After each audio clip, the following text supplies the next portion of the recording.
So, you know, sometimes you read these, articles or videos, America's more divided than it's ever been before. And then you read some research and it says, it's actually not the truth. America's more united than we've ever been before. It's a better place than it's ever been before. I know you're a Canadian looking in, but you're going also speaking everywhere. 85 places you speak since March. That's a lot of people you're shaking hands with, that you're talking to. And the 150 people that stick around afterwards, that you're having a dialogue. This is more info you have here than the average human being.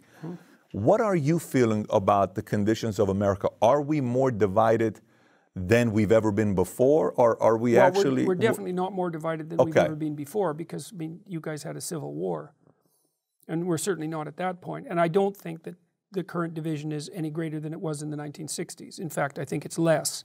I think there was more tension while the war was going on. Well, yes, there was a war. Sure. I mean, that makes a big difference, you know. I mean, young people particularly now, who haven't been through that don't realize what that's like. It's not like I've been through that personally, but a war is a big deal, and a universal draft. I mean, that was high stakes bargaining, you know. And then things were pretty divided later under Nixon.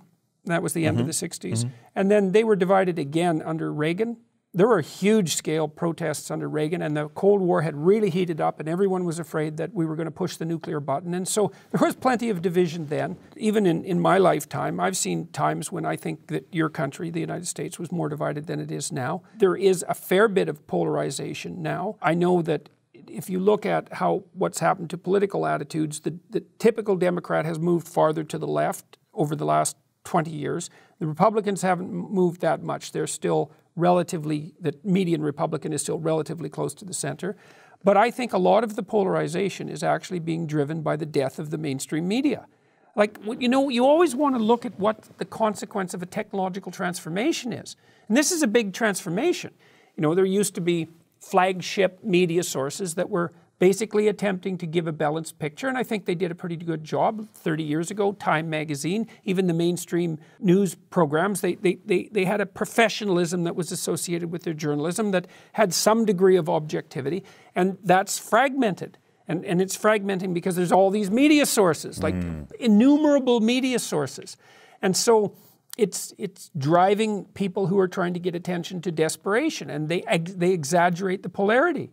And so that puts everyone on edge, and Twitter puts people on edge. And this is part of the reason I'm still thinking about what to do with Twitter. Maybe I should not use it for a month, because Twitter, I think, my experience with Twitter is that I'm wandering around in the world and everything's fine. The streets are peaceful. The people I meet are doing well. That your cities, I've been to, I don't know how many American cities in the last 4 months, like 40 or 50. They look great. You know, I mean, everywhere I go, there's construction, and the country feels like it's moving. How does one person that's watching the news, and that's where the news they get from, they consume news through media. I'm watching CNN, Fox, MSNBC, whatever. Yeah. How do I tell apart between the truth and propaganda? Well, I don't know. I mean, when I counsel my clinical clients who are depressed or anxious, one of the things I've always told them to do over the last few decades is to disconnect themselves from the news. This was before the social media. And you still believe that today? Well, you asked me about CNN earlier. Like, I haven't watched mainstream television news since like 1985. You gotta be kidding. No, I'm not kidding. Let me get this straight. I want to hear you say this one more time. You haven't watched mainstream media since 1985? No, very little. I didn't have a TV. I didn't have a TV since about 1985. When's the last time you watched CNN? Probably in an airport for a few minutes.